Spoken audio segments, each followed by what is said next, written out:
Finally tonight, the big Hollywood stars charging big prices for their Broadway shows at a time when other shows on the Great White Way are struggling. So the question tonight, are these big shows too expensive?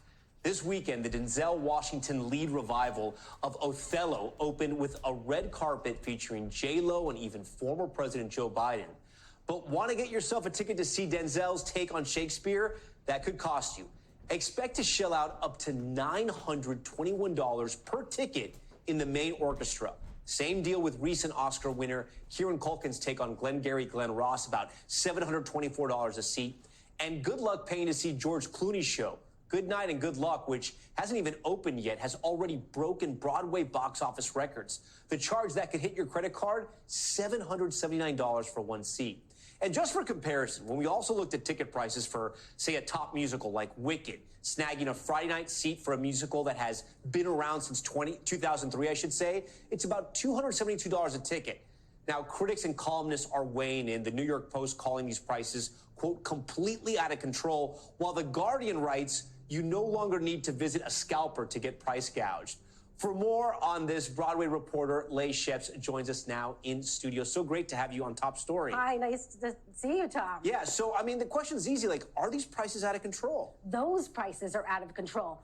So many people can afford them, and if they want to go, they're going to go see those shows. Just like, as I was saying, if you want to see Taylor Swift, you're going to pay the price to see those tickets. But I was just looking at the box office numbers today that came out from last week's. There are still plenty of shows. Maybe they're not talked about as much. Maybe they're not as hyped up as much. But there are still shows that you can see for $100, $130 a ticket. Isn't there something, though, I don't know if it's philosophical, but theater should be accessible to the people, right? I mean, I know it's Broadway, I know it's huge stars, but it seems like, look, Denzel in Othello, which, I mean, to me, Othello is my favorite Shakespeare play. Denzel's one of my favorite actors.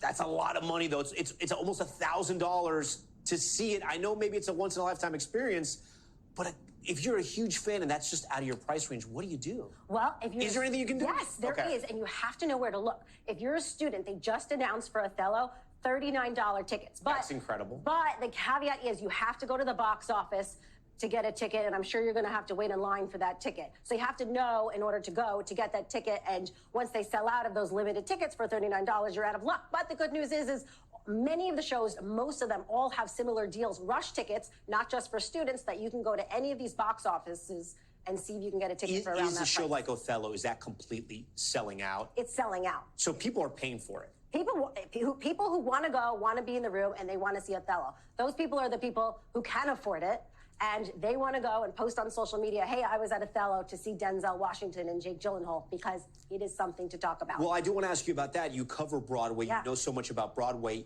Is this one of those sort of once-in-a-lifetime performances like Marlon Brando in Streetcar or seeing Laurence Olivier on the stage? I mean, is that what this is like?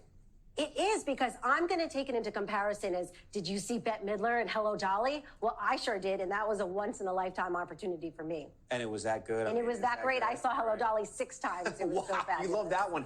Who is this good for? Like, these smaller shows, does it help them out or does it hurt them? It helps and hurts, because obviously the attention is being drawn to the Hollywood stars and these particular shows. But overall, it keeps people employed. It keeps the economy of Broadway moving, because if you've got a ticket with high ticket prices, people are going to see the shows. They're all the workers that put together a Broadway show are employed. But as far as the smaller shows, it does hurt, because we're not talking about them, right? We're talking about Othello. We're talking about Glengarry Glen Ross. We're talking about Good Night and Good Luck. The shows that I want to talk about this season also that maybe aren't being talked about as much are Gypsy, Smash, and Betty Boop.